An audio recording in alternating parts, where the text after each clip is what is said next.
The message arrived at 3 in the morning. Earth-time Ambassador Park Suman was sleeping in her apartment in Seoul when her communication device began to glow with an angry red light. She knew that color. It meant the Galactic Council wanted something, and they wanted it now. She read the message twice. Then she read it a third time, hoping the words would change. They did not. You are summoned to appear before the full assembly of the Galactic Council at Station Apex Prime. Attendance is not optional. Subject: Developmental Review of Species 4479, known as Humanity.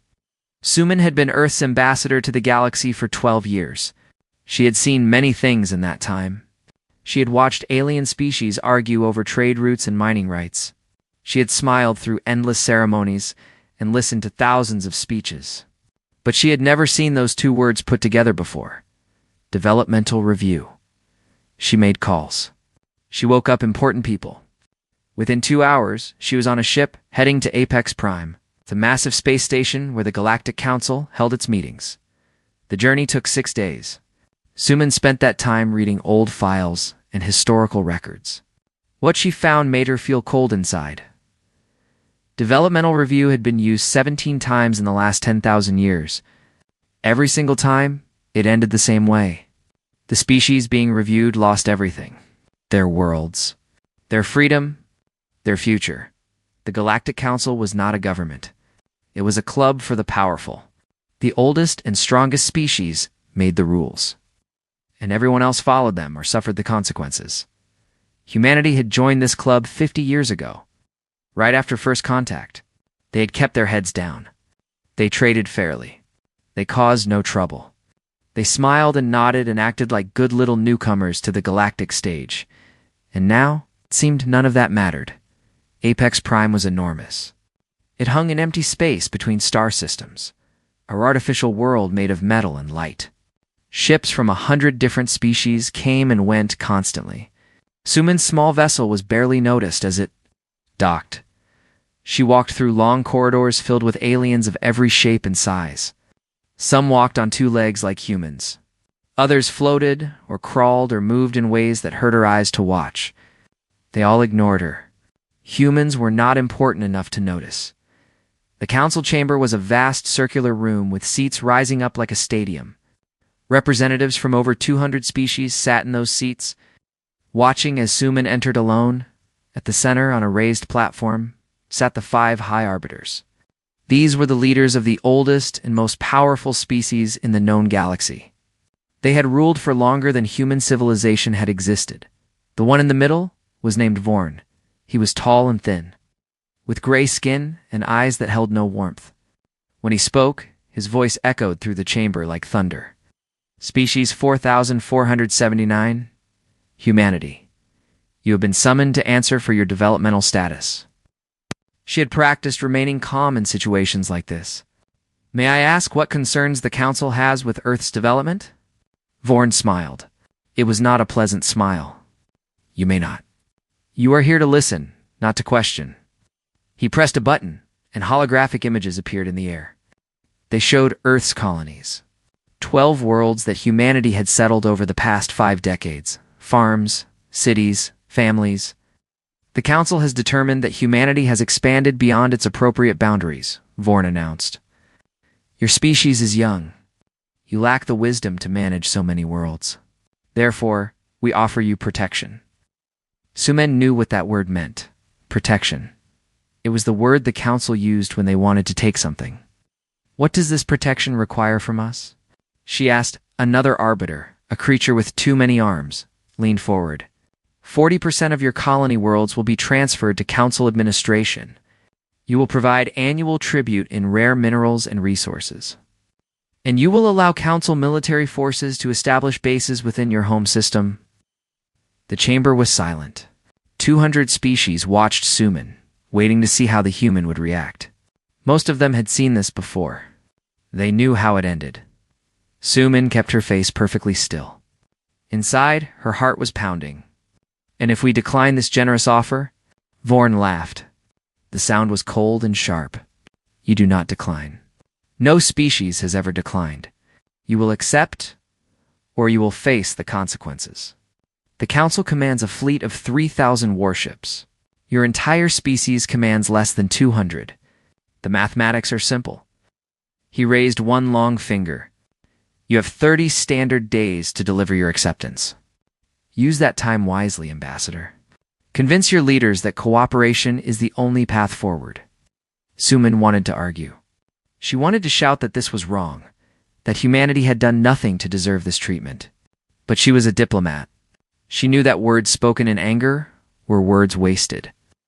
I will deliver your message to Earth, she said simply.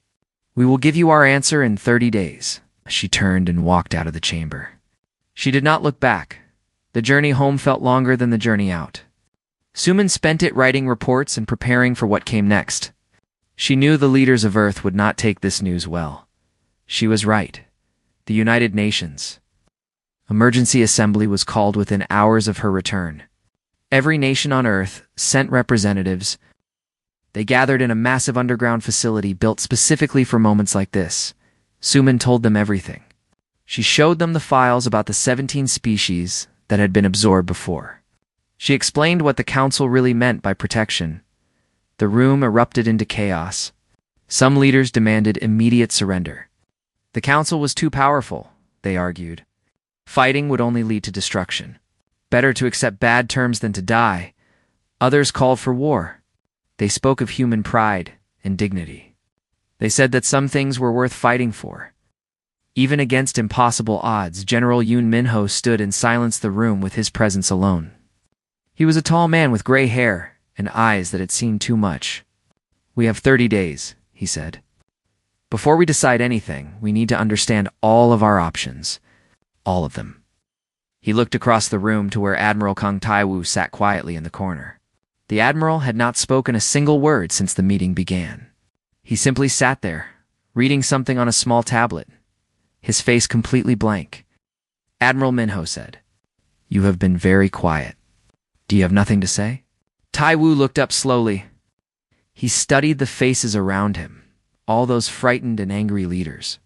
Then he smiled slightly. "I have much to say," he replied, "but not here, not yet. First, I need to make some calls." He stood and walked out of the room, leaving everyone confused and worried. Only Ambassador Suman noticed the look in his eyes. It was not fear. It was not anger. It was anticipation. Something was happening that the Galactic Council had not planned for.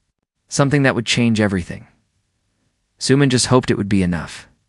50 years ago, when the first alien ship appeared in Earth's sky, humanity made a decision that would shape its future.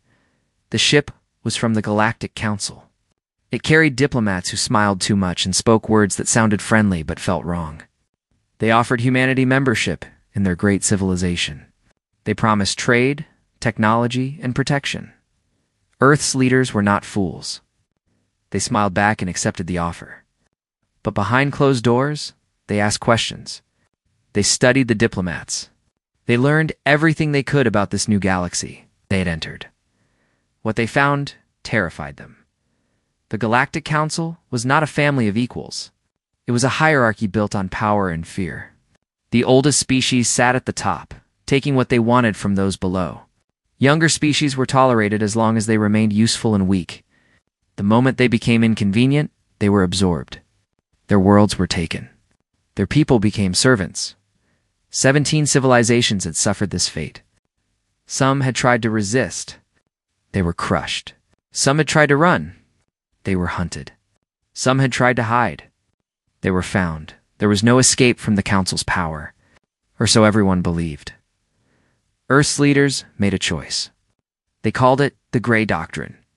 The idea was simple. Appear weak. Stay quiet. Never show your true strength. Build in secret and wait for the right moment. For 50 years, humanity pretended to be exactly what the Council expected. Primitive newcomers, struggling with basic technology. Harmless traders who caused no trouble. A minor species not worth watching closely. Every ship humanity built for public use was slow and outdated. Every weapon they displayed was decades behind what the Council already had. Every scientific announcement was carefully chosen to seem impressive to humans, but boring to aliens. And behind this mask of weakness, the real work continued. Admiral Kung Taiwu had been part of this secret for 20 years. He had risen through the ranks not because he was loud or aggressive, but because he understood patience.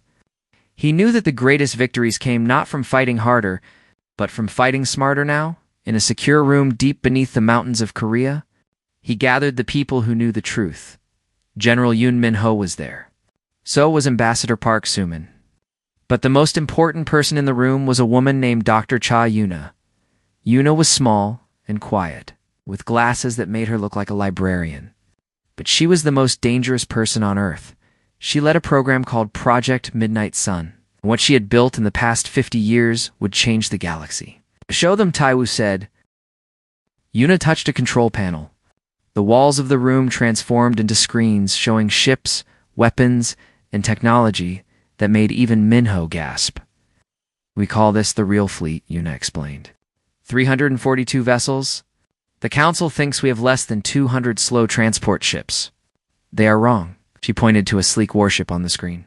Our fastest public ships can travel at factor for faster than light. This ship travels at factor 4. We can cross the entire galaxy in days, while the Council needs months. Soo-min stared at the images. How? How did we hide this? We built everything in deep space, Taiwu answered. Far from trade routes, far from Council sensors. Every scientist, every engineer, every worker involved has lived in secret facilities for decades. Their families think they died in accidents. The Council thinks those accidents were real. Minho shook his head slowly. 47 times faster? It means we can appear anywhere in Council space without warning, Yuna confirmed. It means we can be somewhere and gone before their sensors even register we existed. It means the rules they think they understand no longer apply. She showed them more. Weapons that could crack planets. Shields that could survive a sun's heat. Communication systems that worked instantly across any distance, something the Council believed was impossible. We studied everything they gave us, Yuna said. We studied what they threw away. We found holes in their science that they never noticed because they stopped looking.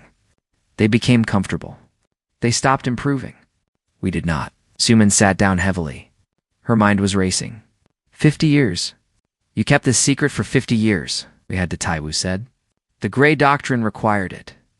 If we showed strength too early, they would have crushed us before we were ready. We needed time to build, to prepare, to become strong enough that they could never crush us. And now? Taiwu's eyes were hard. Now we are ready. Minho stood up and paced the room. This is incredible. But 300 ships against 3,000? Even with superior technology, we do not need to fight them, Taiwu interrupted. We need to scare them. We need to show them that attacking us would cost more than they are willing to pay. The Council rules through fear. We must give them something to fear. Soo-min understood now. You want to break their confidence. Make them doubt everything they think they know about us. Exactly. The Council has never faced a species they could not predict. They have never met an enemy they could not understand. We will be that enemy. We will be the unknown. And the unknown is always more frightening than any army. The room was quiet for a long moment. Then Soo-min spoke again. I met someone at Apex Prime, a delegate named Talus, from the Veshian Empire. She seemed different from the others. Sympathetic, maybe? Taiwu nodded. We know about Talus. Her species was absorbed 3,000 years ago. They have been waiting for someone to stand up to the Council ever since. There are others like her. Many others. Species that serve the Council, but hate them in secret. Potential allies, Minho said. Potential witnesses, Taiwu corrected. When we make our move, everyone needs to see it. Everyone needs to understand that the Council is not invincible. That will matter more than any alliance. He turned to Soo-min. Ambassador, I need you to return to Apex Prime. Request meetings, file complaints, do whatever diplomats do to waste time. We need every day you can give us. And what will you be doing? Taiwu smiled that small, dangerous smile again. I will be positioning our pieces. When the 30 days end, the Council expects to receive our surrender. Instead, they will receive a message they will never forget. Soo-min stood. She felt different now. The fear that had gripped her since reading that first message was gone. In its place was something new. Hope. "I'll buy you as much time as I can," she said. "Don't waste it." She left to prepare for her journey back to Apex Prime. Behind her, Admiral Taiwu turned to face the screens, showing humanity's hidden strength. The weight of history pressed down on him. 17 species had tried to resist the Council and failed. Humanity would be the 18th to try, but they would be the first to succeed. He was certain of it. Day 29 arrived like a storm. Ambassador Park. Suman had spent the past month being the most annoying diplomat in galactic history. She filed complaints. She requested meetings. She demanded reviews of ancient treaties. She asked for translations of documents into 17 different human languages. She questioned the legality of every procedure and challenged the authority of every official. The Council was frustrated. High Arbiter Vorn had expected humanity to spend these 30 days begging for mercy. Instead, they had buried him in paperwork. But now the time for paperwork was over. The Council chamber was packed. Word had spread that today was the day humanity would surrender. Representatives from every species wanted to watch. They filled the seats and crowded the doorways and watched from screens across the galaxy. Everyone loves watching the weak fall. It makes them feel strong. Suman walked into the chamber alone. She carried a single sheet of paper in her hand. Her footsteps echoed in the sudden silence. High Arbiter Vorn leaned forward on his platform. His gray face showed satisfaction. Finally, he thought. Finally, these annoying humans would learn their place. "Ambassador Park," he announced. "You have come to deliver humanity's response to the Council's generous offer of protection. Please proceed." Suman stopped in the center of the chamber. She looked up at the thousands of faces watching her. She saw fear in some, amusement in others, boredom in many. None of them expected what was about to happen. She unfolded the paper and read aloud. "The United Nations of Earth, speaking for all of humanity, respectfully declines all demands made by the Galactic Council. We suggest the Council reconsider its position. Further attempts at extortion will not be tolerated." The chamber exploded into noise. Aliens shouted and gasped and laughed. Some could not believe what they had heard. Others found it hilarious. A young species refusing the Council. It was suicide. Vorn raised his hand for silence. When he spoke, his voice was ice. "You refuse? Do you understand what you are saying, Ambassador? Do you understand what happens to species that refuse the Council?" "We understand perfectly," Suman replied. "We have studied the 17 species you destroyed before us. We learned from their mistakes. Then you have learned nothing." Orn turned to a figure standing in the shadows. "Commander Reth, mobilize the enforcement fleet. It seems humanity needs a lesson in obedience." Commander Reth was massive, built like a machine of war. He had commanded the Council's fleet for centuries. He had crushed rebellions and burned worlds. This would be just another day's work. He pressed a button on his communication device to contact his ships. Nothing happened. He pressed it again. Still nothing. Then his device began to flash with incoming emergency signals. Dozens of them. Then hundreds. "High Arbiter," Reth said slowly. "We have a situation."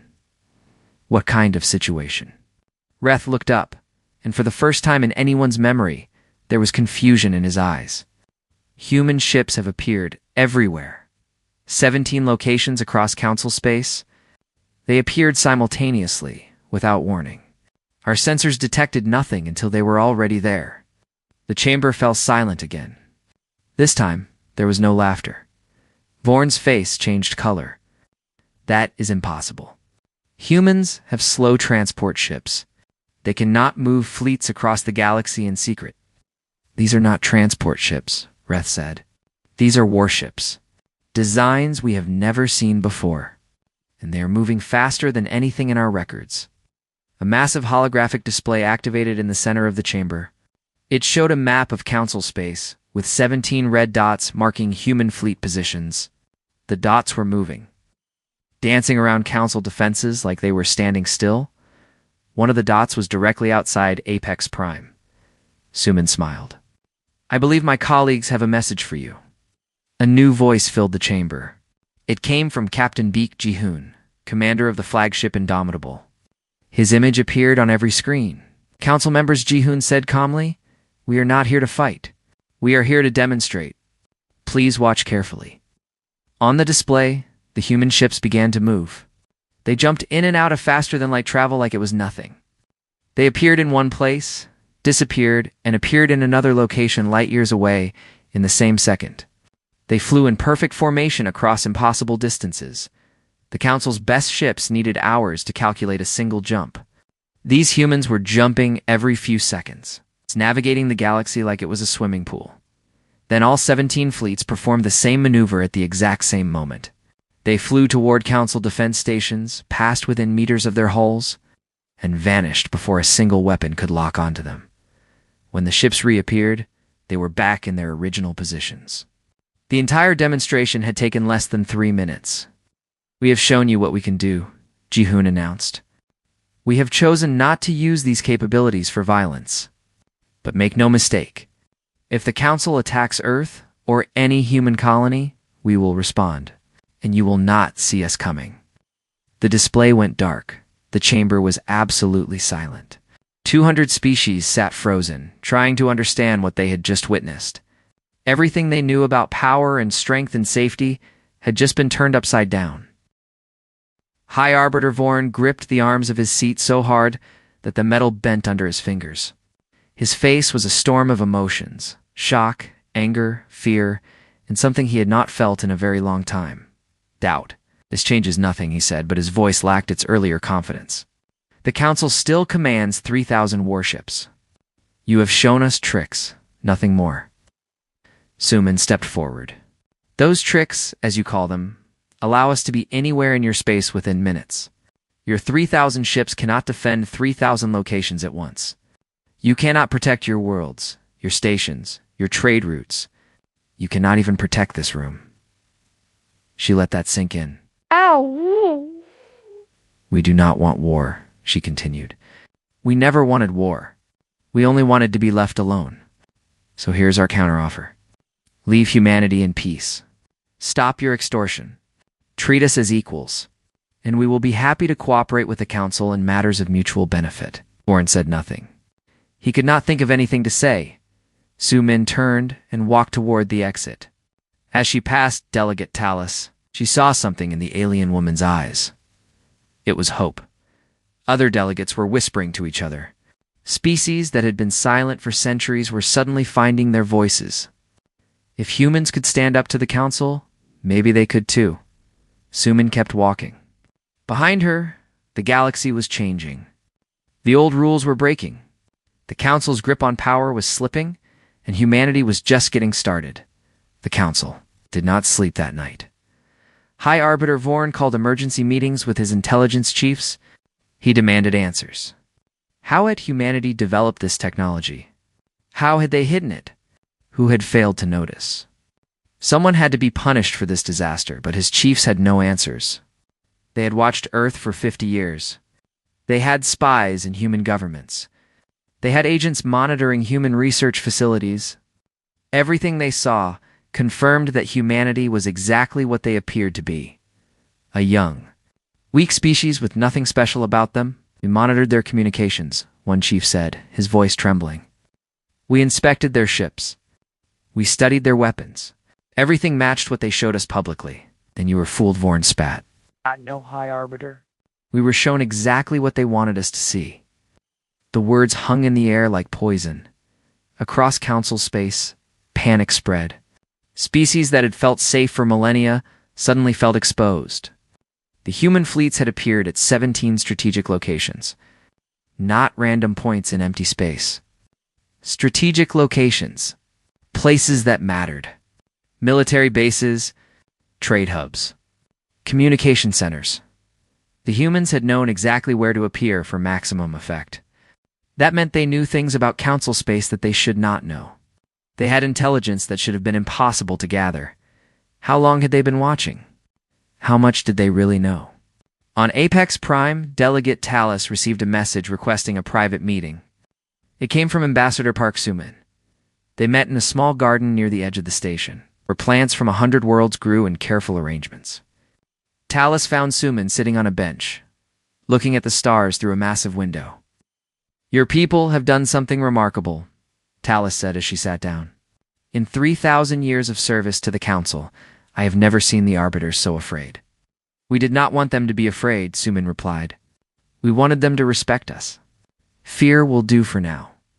Talus studied the human woman. "May I ask how?" "My people were absorbed 3,000 years ago. We had scientists and engineers and warriors. We thought we were prepared. We were wrong. How did humanity succeed where we failed?" Suman was quiet for a moment. Then she spoke.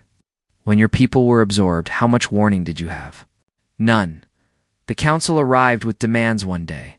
We had a month to respond." "There was no time to prepare." "Exactly. That is how the Council operates. They give you no time to think, no time to build, no time to plan. They overwhelm you with power before you can develop your own. It is an effective strategy." Suman turned to face Talus. "We knew about that strategy before first contact.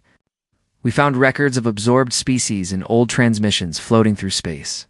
We studied those records. We learned from the mistakes of others, and we decided that we would never let the Council catch us unprepared. You knew they would come for you eventually. We knew it was possible. So we prepared for that possibility from the very first day. Everything the Council saw was a performance. Our slow ships, our weak weapons, our struggling scientists. All fake. The real work happened in places the Council never looked." Talus shook her head slowly. 50 years of deception. The patience required.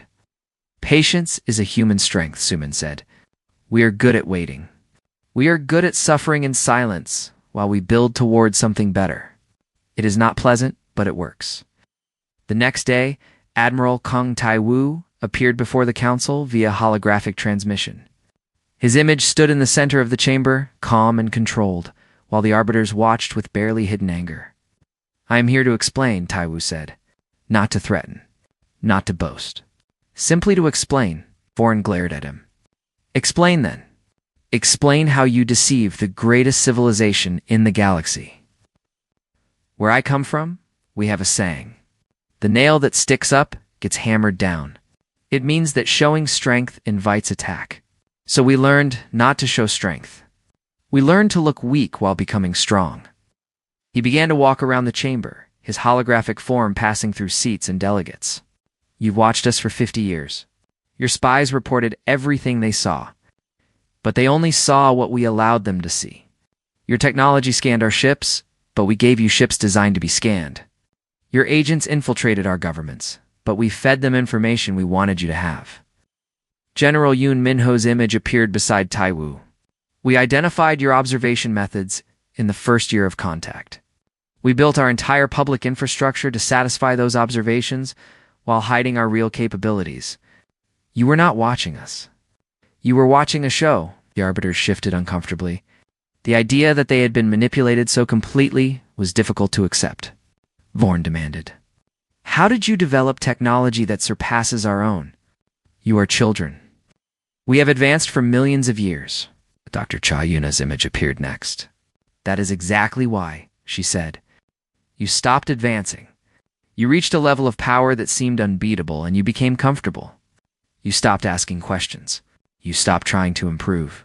Why would you? No one could challenge you." She smiled gently. "Humans never had that luxury. We had to keep improving just to survive.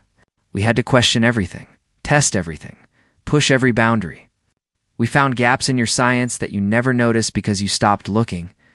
You studied our technology and improved it," Vorn said slowly. "We studied everything," Yuna confirmed. "Your technology, your history, your psychology. We learned how you think, how you make decisions, what you fear. Knowledge is power, High Arbiter. You taught us that lesson. We simply learned it better than you expected." The chamber was heavy with silence. Finally, Tai-Wu spoke again. "We have no interest in conquest. We do not want your worlds or your resources. We only want what every species wants, the freedom to live in peace. Give us that freedom, and you will find us to be good neighbors. Deny us that freedom." He let the sentence hang unfinished. The implication was clear. Vorn looked at the other arbiters. For the first time in recorded history, they looked uncertain. The power they had held for so long suddenly felt fragile. "We will need time to consider your request," Vorn said finally. "Take all the time you need," Taiwu replied. "We are patient." "We have always been patient. But do not mistake patience for weakness." Not again. His image faded. The chamber remained silent for a long time after. Everything the council believed about humanity, about power, about control, had been wrong. And now they had to face a galaxy where the old rules no longer applied. Change was coming. They could feel it in the air, and they were afraid. The weeks that followed were unlike anything the galaxy had ever seen. "Hi." Arbiter Vorn tried to save face. He announced that the developmental review had been a test of humanity's resolve, that humans had passed with impressive results. Few believed him. The recordings of that council meeting had already spread to every corner of space. Everyone had seen the fear on his face. The official story did not matter. What mattered was the truth, and the truth was simple. Humanity had refused the council and survived. More than survived. They had made the most powerful beings in the galaxy back down, for species that had lived under the council's shadow for thousands of years. This was revolutionary. Delegate Talus was the first to act. She stood before the full council and demanded that her people, the Vesians, be reclassified from absorbed status to protected alliance status. It was a formal change that meant little in practical terms. But symbolically, it meant everything. "If humans can stand as equals," Talus declared, "then so can we." Vorn denied her request, but others followed. Within a month, 47 species had filed similar demands. The council could deny one request easily. Denying 47 was harder. Denying the 112 that came the following month was nearly impossible. The galaxy was waking up. On Earth. Ambassador Park Suman became a hero. Her face appeared on screens around the world. Children dressed up as her for festivals. Songs were written about the diplomat who stared down the masters of the galaxy, did not blink. Suman did not enjoy the attention. She spent most of her time in meetings, working on the new treaties that would define humanity's relationship with the Council. It was boring, difficult work, but it was important. Admiral Kung Taiwu returned to his quiet life in the shadows. He declined all interviews and refused all honors. When asked why, he simply said that the job was not finished. "We showed them the nail," he told General Yoon Minho one evening. "They think they have seen our full strength. They are wrong. You want to keep the Grey Doctrine active? I want to keep options open. The Council is weakened, but not broken. They will adapt. They will look for weaknesses. We must stay ahead of them." Minho nodded slowly. "So we keep building in secret, keep building. We keep watching. We keep learning. That is how we survived this long. That is how we will survive whatever comes next." The official negotiations took 3 months. When they were finished, Earth had achieved something unprecedented. Humanity was reclassified from minor developing. Species 2, major independent, power. This was a designation that only 12 civilizations had ever held in galactic history. It meant that Earth could not be touched without starting a war that the Council could not afford. More importantly, the practice of developmental review was suspended indefinitely. The Council claimed this was for administrative reasons. Everyone knew the real reason. They were afraid that other species would follow humanity's example. Ambassador Suman signed the final treaty in a small ceremony on Apex Prime. When she finished writing her name, she looked up at High Arbiter Vorn. "This is a new beginning," she said. "For all of us." Vorn said nothing. His face was stone. But Suman could see the hatred burning behind his ancient eyes. This was not over. Not for him. Not for the Council. They had been humiliated. Powerful beings do not forget humiliation easily. But that was a problem for another day. After the ceremony, Suman met Delegate Talus one last time. They walked together through the corridors of Apex Prime, 2 women from very different worlds who had found common ground. "What happens now?" Talus asked. "Now we build something new," Suman replied. The Council ruled through fear for too long. Fear of their power, fear of their fleets, Fear of what they could do to anyone who challenged them. We broke that fear. Now others will find their courage. You think the galaxy will change? I think the galaxy is already changing. We just gave it permission. Talus was quiet for a moment. Then she asked the question that had been burning in her mind for weeks. Will you help us? The species that want to break free from the Council's control? Will humanity stand with us? Suman stopped walking. She turned to face Talus directly. I cannot promise military support. We will not start wars on behalf of others, but I can promise this. You will not stand alone. Earth will be a voice for those who cannot speak. We will shine a light on injustice. We will offer sanctuary to those who need it. And if the Council tries to crush another species the way they tried to crush us, ... She let the words hang in the air. Talus understood. You will remind them that you are watching. We are always watching. We learned that from them. On Earth, in a small observation room overlooking the Pacific Ocean, Admiral Taiwu and Dr. Che Yuna stood together. The sun was setting, painting the sky in shades of orange and gold. The Council will try again, Yuna said. Not soon. But eventually, they cannot allow our example to stand. I know. What do we do? Taiwu watched the waves roll against the shore. He thought about the past 50 years, the sacrifices, the secrets, the weight of responsibility that he had carried for so long. We do what we have always done, he said. We prepare. We improve. We stay one step ahead. The Gray Doctrine worked because we never stopped working. We never got comfortable.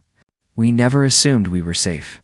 The day we stop improving is the day we become vulnerable. Una nodded. So the work continues. The work always continues. She was quiet for a long moment. Then she asked the question that had been on her mind. Do you think we will ever reveal everything? All the things we have not shown them yet? Taiwu smiled slightly. It was the same small, dangerous smile that Ambassador Suman had noticed in that first meeting so many weeks ago. Showed them the nail, he said. We let them think they understand us now. We let them think they know what we can do. But the nail is nothing special. The nail just sits there, waiting. He turned to face Yuna. His eyes held a quiet fire that had burned for 5 decades and would burn for many more. What matters is the hammer. Far away. On Apex Prime, High Arbiter Vorn sat alone in his chamber. He stared at reports and projections and strategic analyses. He was looking for a weakness, a flaw, anything that could be used against humanity. He found nothing, but he kept looking, because he knew, with absolute certainty, that this was not over. The humans had won this battle. They had changed the galaxy. They had given hope to species that had forgotten what hope felt like. But empires do not fall easily. And the Council had ruled for a very, very long time. The new dawn was beginning. What came next would determine whether it would last, and somewhere in the darkness of space, human ships moved silently between the stars, watching, waiting, and preparing for whatever the future would bring. They had always been patient. They could afford to wait a little longer.